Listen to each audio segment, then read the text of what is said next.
maintenant, on passe des élections cantonales aux élections départementales. On va d'abord avoir, au-delà de l'appellation, un mandat qui va être le même que celui de conseiller général, 6 ans, sauf que cette fois-ci, les élus départementaux seront tous réélus en même temps, donc pour 6 années en même temps, donc une majorité qui va s'affirmer pour les 6 prochaines années.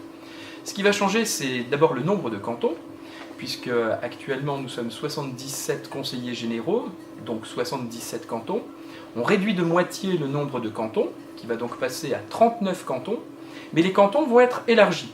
C'est la raison pour laquelle aujourd'hui le canton d'Audruic, le canton historique, disparaît au profit du canton de Marcq, qui intègre à la fois les 13 communes originelles du canton d'Audruic, auxquelles s'ajoute la commune de Marcq, et les 2 communes de Rec-sur-Emme et de Minck-Niorlais, qui appartenaient à l'ex-canton d'Ardres, mais qui appartenaient déjà à la communauté de communes de la région d'Audruic. Donc aujourd'hui, nous avons 16 communes sur ce nouveau canton, et ces 39 cantons pour le département vont amener 2 élus titulaires plus 2 élus remplaçants.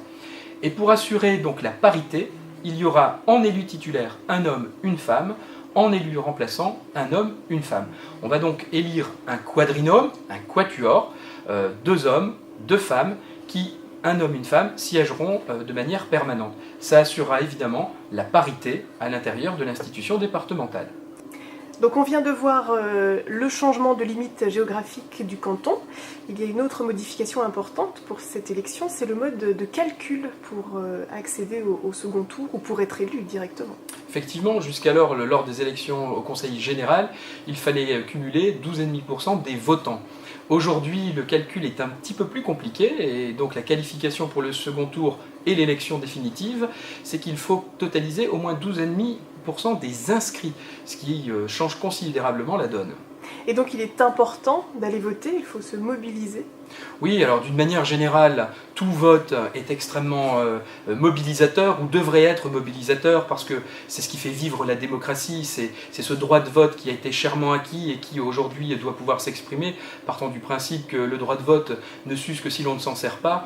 Il faut aujourd'hui pouvoir aller voter et devoir aller voter, et plus particulièrement pour ces élections départementales, puisque lorsque l'on considère l'ensemble de l'action départementale, qui est une action de solidarité, qui est une action de proximité, aujourd'hui plus que jamais, alors que les Français souffrent, je pense qu'il est important, qu'il est nécessaire que et les uns et les autres s'expriment au travers justement de ce scrutin qui se profile au profit des solidarités auxquelles le département aspire à être encore plus performant. Et pourtant, on entend beaucoup dire les cantons vont disparaître, le département va disparaître. Alors le canton ne va pas disparaître, il se modifie, on l'a compris, dans sa géographie. Les départements sont encore moins en voie de disparition. C'est une entité territoriale qui est 2 fois centenaire. C'est une entité territoriale qui a prouvé toute son utilité, toute sa proximité. Et je crois que la population aujourd'hui, plus que jamais, est attachée justement à cette notion de proximité, à ces élus qu'elle choisit directement et qui représentent directement les aspirations de la population, parce que le conseiller départemental, le conseiller général hier, est cet outil de proximité au profit d'une solidarité reconquise.